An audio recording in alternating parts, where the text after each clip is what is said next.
जिसने यहां सूर्य भगवान को प्रातःकाल उठ करके जलांजलि दी है, पुत्र हैं भगवान यम, सूर्य पुत्र, जो अपने पुरखों का पिंडदान किया है, जो समय समय पर अपने पूज्य जनों को, गुरुजनों को, संतों को अपने घर में बुलाकर भोजन पवाया है, जो बुजुर्गों को तेल मालिश करके, जैसे उन्होंने हमें तेल मालिश करके पुष्ट किया, ऐसे वृद्ध माता पिता के जो चरण दबाना है, शरीर पर तेल लगाना है, उनके वस्त्र धो देना, उनको भोजन कराना है, उसको वहां थोड़ा आदर मिलता है। बैठो, खान पान, थोड़ा सुख सुविधाएं, नरक से नहीं बचोगे। भगवत भाव के बिना नरक से नहीं बचोगे। जो जो उसने सेवाएं की हैं, वो सेवाएं, आए हो नरक के मार्ग में तो थोड़ा तेल मालिश हो जाएगा, खवा पिया दे जाओगे, थोड़ा शीतल जल पीने को मिल गया, खान पान की, विश्राम की व्यवस्था थोड़ी समय के लिए। अरे इसीलिए जय सीत हरिवंश नरक गति दो, ये जो अपने माता पिता को गाली देते हैं, जो मनमानी आचरण करते हैं ना, खूब अच्छे से तृप्त होते हैं। अब बात ये कि याद नहीं रहती ना, जैसे गर्भ की बात याद नहीं, यार गर्भ की बात याद आ जाए तो तुम भजन के सिवा कुछ नहीं करोगे। मरने की बात याद आ जाए कि पीछे जब मरे थे तो कितना कष्ट हुआ, मां के गर्भ में रहे कितना कष्ट हुआ, ऐसी जेल तो है ही नहीं मां के गर्भ जैसी। विचार करके देखो। अब वो मृतक जीव जो जो सुविधाएं दान की थी, वो उसे कुछ दिन के लिए वहां सैया मिल गई, भोजन मिल गया, विश्राम मिल गया, कुछ दिन के लिए। भाई बहुत होश में, दान पुण्य के भरोसे मत रहना। जो मनुष्य यहां छत्र दान किया है किसी को, श्री जी को, बिहारी जी को, गुरुजनों को, आचार्य जनों को छत्र दान किया, तो जब वो जाता है तो ऊपर के ताप से बच सकता है, उसे वही छत्र मिलेगा। और जो किसी को, पूज्य जनों को पादुकाएं दान की है, फिर उसको पादुका, अगर अन्न दान किया है तो रोग के भोजन, ये मोक्ष नहीं, कल्याण नहीं, दान पुण्य से नहीं होता, ध्यान दीजिए। हां, उस भारी संकट के समय में तुम्हें भोजन मिल जाएगा, पौशाला खोला, पानी पिलाया तो तुम्हें पानी मिल जाएगा। और जो मूर्ख यहां आकर के ये सब नहीं किया तो जाना उसको भी यमपुरी है। भजन के बिना यमपुरी से नहीं बच सकते, दान पुण्य करके। अवश्य में भोक्तव्यम कृतम कर्म शुभा शुभम, इसीलिए समझ लो, सोचते हो कि हमने दान पुण्य कर दिया, हमारे लिए विमान आएगा परम पद का, जाना नरक ही पड़ेगा।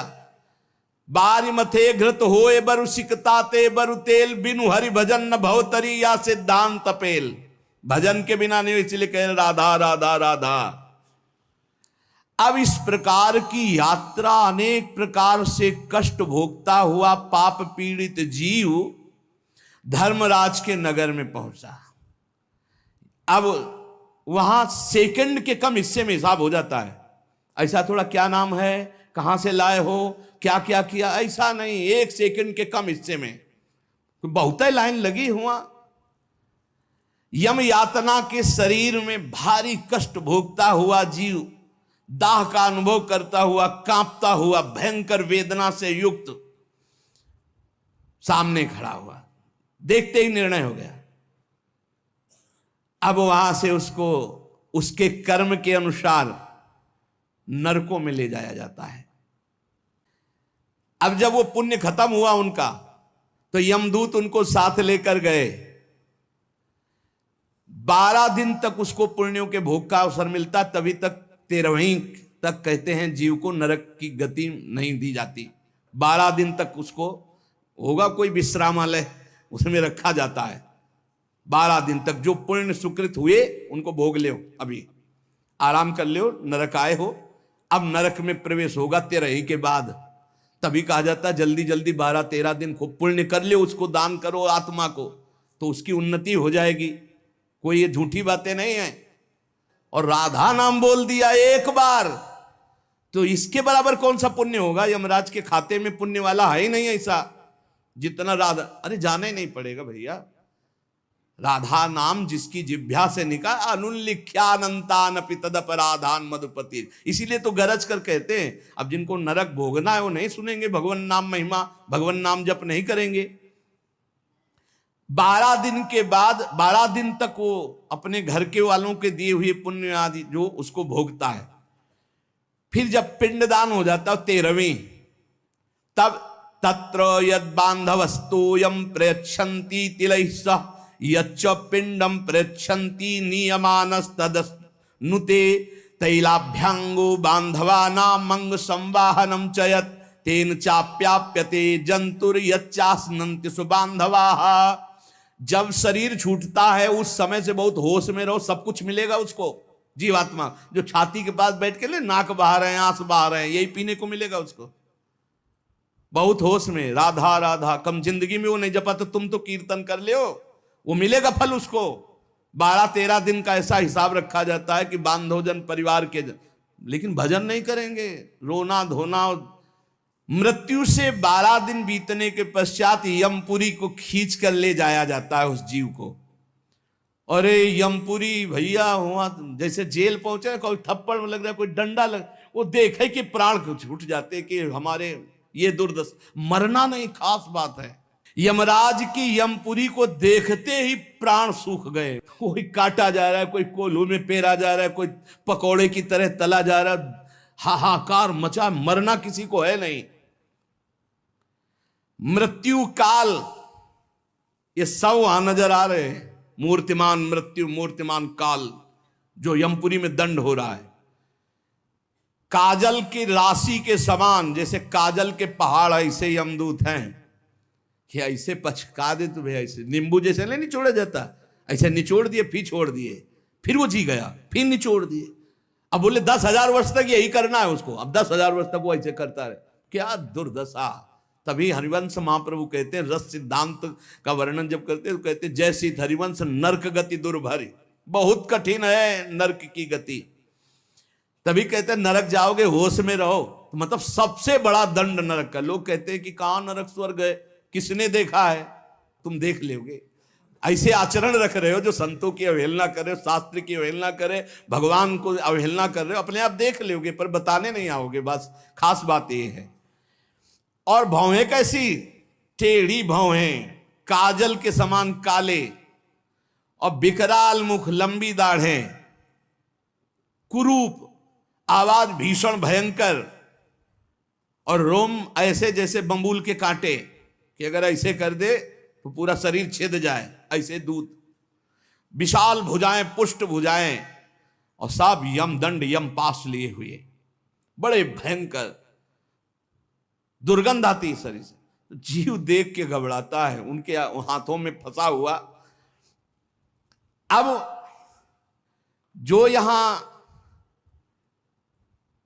पराये पुरुष से रति करती है, अपने पति को धोखा देकर, जो अपनी पत्नी को धोखा देकर दूसरी पराई स्त्री से पतिवंचक पर पति रति करई, रौरव नरक कल्प सत परई। ऐसे ही पुरुष को, ऐसे स्त्री को। रौरव का बड़ा भयानक स्वरूप है।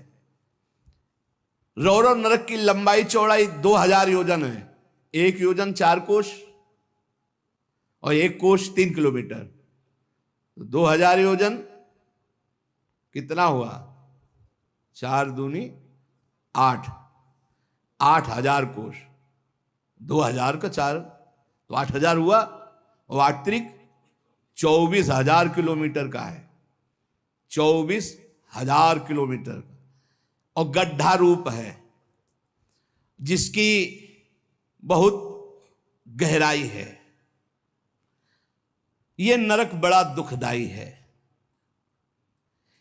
इसमें अंगार रास बिछी हुई है, आगों की अंगार रास, दहकते हुए अंगार, बहुत ही।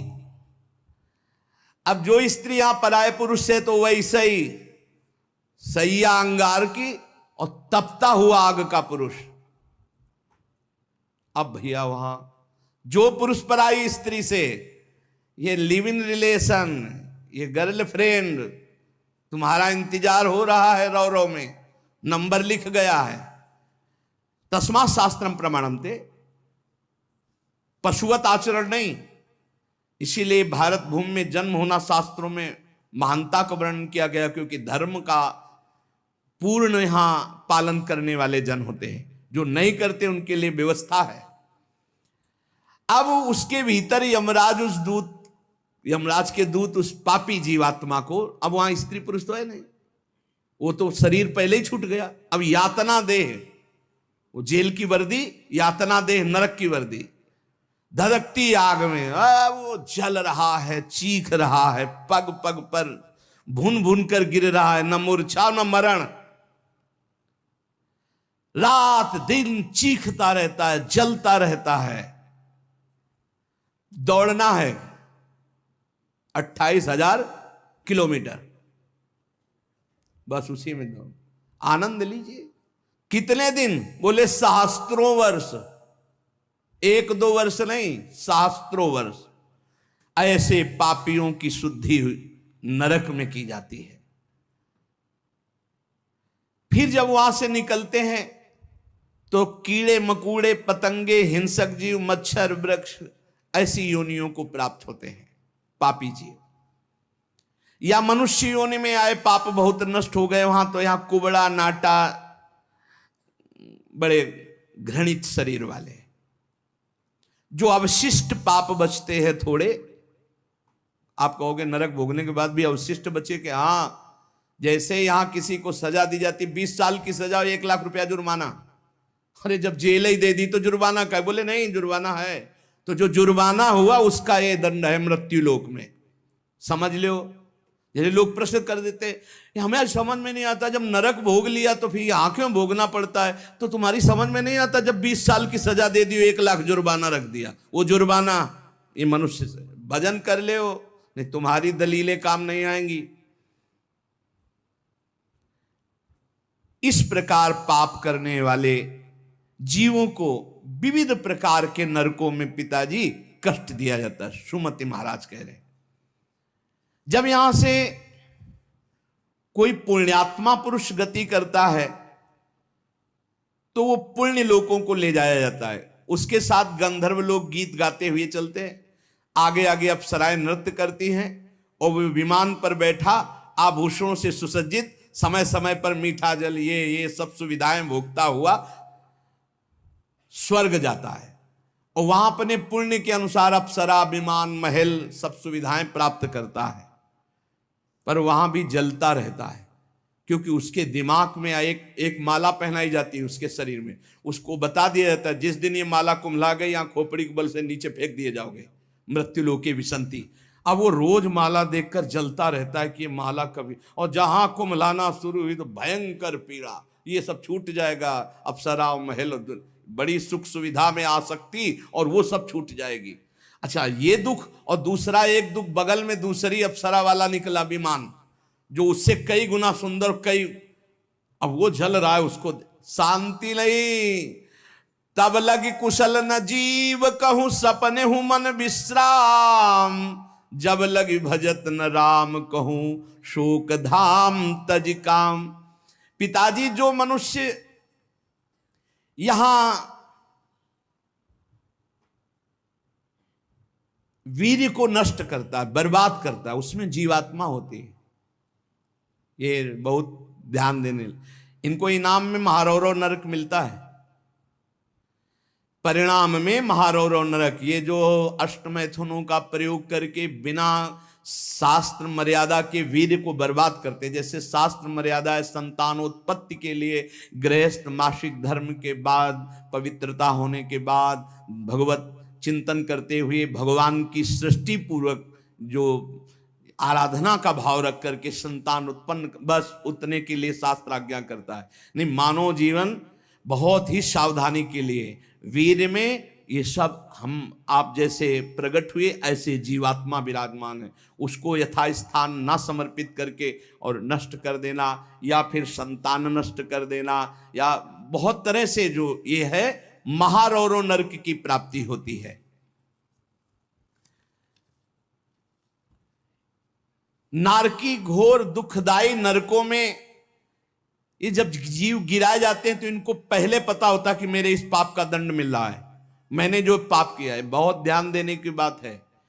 अभी तक जो चर्चा हुई उसमें खास बात यह है, आचरण पवित्र ना होने से नरकों की प्राप्ति समझ लो। पहला, पराई स्त्री की तरफ या स्त्री पराय पुरुष की तरफ जो व्यभिचार प्रवृत्ति करती है उसे रो रो नरक मिलता है। यहां जो व्यर्थ में वीर्य नष्ट करते हैं अन्य प्रकार से, इसे खिलवाड़ न समझा जाए, मनोरंजन